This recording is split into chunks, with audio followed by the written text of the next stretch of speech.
é de algo já esperado de acontecer, tomando em conta também que desde o início deste ciclo eleitoral, as instituições da justiça sempre estiveram partidarizadas, sempre a proteger os interesses do partido no poder e não a proteger o interesse público de participação, da integridade e da transparência.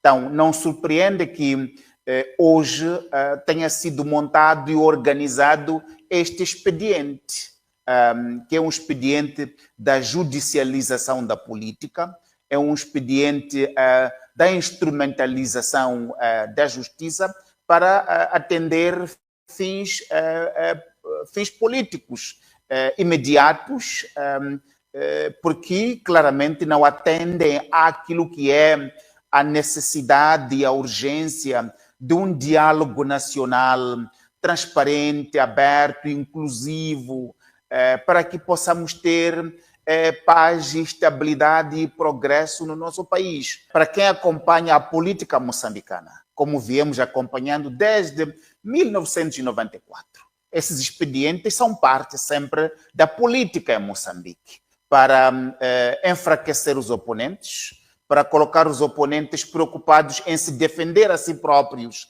ao invés de participar ativamente da política em Moçambique, a olhar para as acusações que pesam sobre ele e conhecendo a modalidade, o modus operandi do sistema em Moçambique. Isto é claramente para manter o Venâncio em rédea curta, o que significa que, a olhar para as possíveis molduras penais para aquelas acusações, são para retirá-lo da corrida às eleições de 2028 e 2029, mas ao mesmo tempo é para enfraquecer-lhe.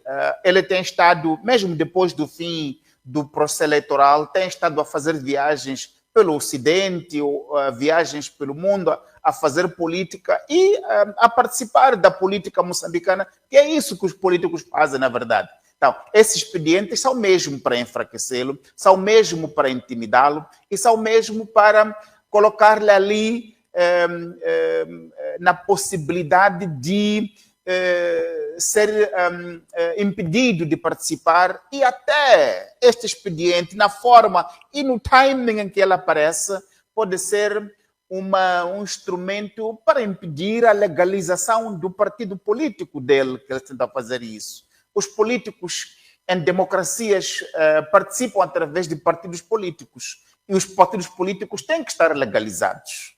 E tendo o expediente no Ministério da Justiça e passando os prazos estabelecidos, este expediente pode exatamente ter esse objetivo de impedir, porque se a pessoa, o líder, está a responder em processos desta natureza, com este nível de gravidade, isso pode ser utilizado precisamente para frustrar este objetivo de registrar o partido político que é constitucionalmente estabelecido na República de Moçambique. Portanto, este é claramente um expediente de natureza política, infelizmente, mais uma vez, se recorre de expedientes para enfraquecer a democracia e para polarizar a sociedade moçambicana. Uhum. E pegando nesse ponto, na sua opinião, os crimes imputados, como por exemplo o incitamento ao terrorismo, estão bem enquadrados juridicamente neste caso de Venâncio?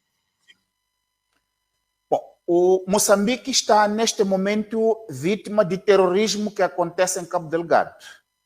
As definições usadas pelo Ministério da Defesa e pelas demais instituições mostram claramente que terrorismo é o que se passa em Cabo Delgado.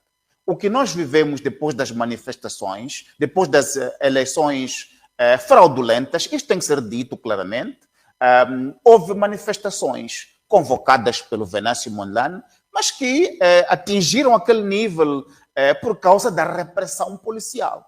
Houve repressão policial que matou gente, pouco mais de 500 pessoas perderam a vida das balas da polícia. Muitas dessas balas disparadas por pessoas com a KM, sem uniforme da polícia, sem uniforme de qualquer entidade do Estado, mas com armas do Estado.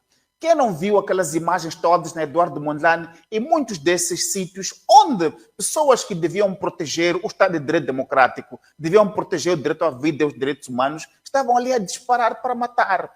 Isso é que configura terrorismo. Isso é que é terrorismo urbano promovido por quem devia defender o Estado de Direito Democrático.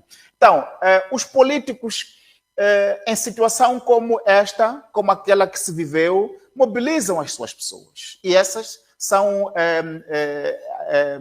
encontradas com balas disparadas para a polícia. Isto é que é terrorismo. Então, este enquadramento de que é terrorismo que se viu num contexto onde o país precisa de reconciliação. Precisa de reconciliação, precisa de fazer justiça às vítimas para poder seguir em frente num caminho de reconciliação e de consolidação da paz.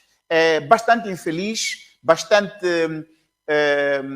fora do que se podia esperar estes processos e, sobretudo, este enquadramento. É um enquadramento fora daquilo que é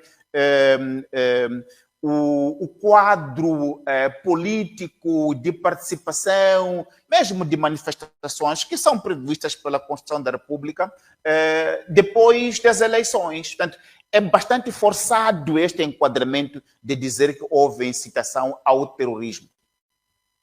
E o Ministério Público afirma que Mondlane agiu com plena consciência das consequências dos seus apelos. Que tipo de provas podem sustentar essa intenção do Ministério Público?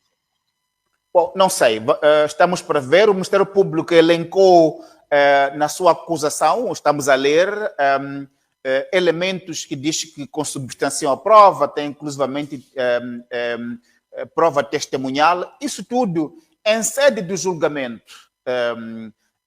Diante do juiz tem que ser presente, isso tudo vai ser apreciado. O Ministério Público pode escrever, é muito fácil o Ministério Público escrever e submeter ao tribunal. Cabe ao tribunal analisar com o devido cuidado e isenção e independência este tipo de assuntos que, como já disse, o Ministério Público não tem. Atende sempre aos expedientes de quem os nomeia. Então,